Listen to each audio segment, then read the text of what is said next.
కుంభరాశి వారికి కొన్ని గ్రహాల మార్పుల కారణంగా మీ యొక్క జీవితం అనేది మలుపు తిరగబోతుంది. అదేంటో ఈ వీడియోలో క్షుణ్ణంగా తెలుసుకుందాం.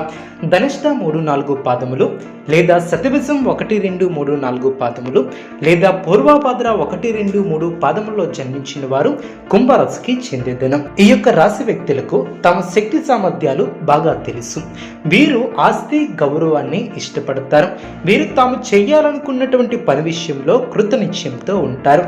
కఠినమైనటువంటి నిర్ణయాలు తీసుకోవడంలో ఏ మాత్రం వెనుకాడరు. బుద్ధిబలంతో పనిచేసి అధికారుల నుంచి ప్రశంసలు అందుకుంటారు. తోటి వారికి ఉపయోగపడే పనులు చేపడతారు. ఆనందంగా పనిచేస్తారు. అదేవిధంగా ప్రారంభించబోయే పనుల్లో కాలానుగుణంగా ముందుకు సాగుతారు.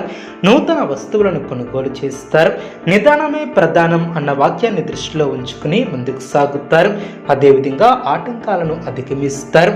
నిండు మనసుతో పనులు పూర్తి చేస్తారు. శుభకాలం అనే చెప్పవచ్చు. స్వస్థాన ప్రాప్తి కలదు. అద్భుతమైనటువంటి విజయాలను సాధిస్తారు. లాభదాయకమైనటువంటి ఫలితాలను ఏర్పరచుకుంటారు. మరువలేనటువంటి విజయాలను సొంతం చేసుకుంటారు. మీ యొక్క రంగాలలో శ్రద్ధగా పనిచేస్తారు. వ్యాపారంలో లాభదాయకమైనటువంటి ఫలితాలు సిద్ధిస్తాయి. తోటివారి సహాయ సహకారాలు అందినం. మీ యొక్క శ్రమ ఫలిస్తుంది. మీకు తదితర వంటి సమస్యలు సందేశాలు ఉన్నా ఒక్కసారి గురువు గారిని సంప్రదించండి.